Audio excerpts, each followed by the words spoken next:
How to download Fortnite on Android. Hello everyone, this is Sabrina here to help you today.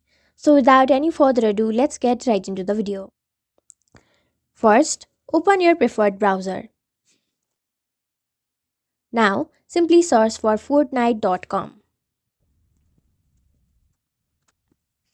After that, you will land in this interface.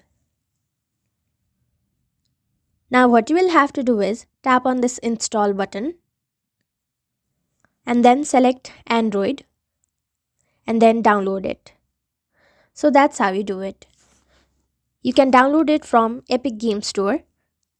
In order to download it now, go to download now and simply follow the further procedure and your game will be installed.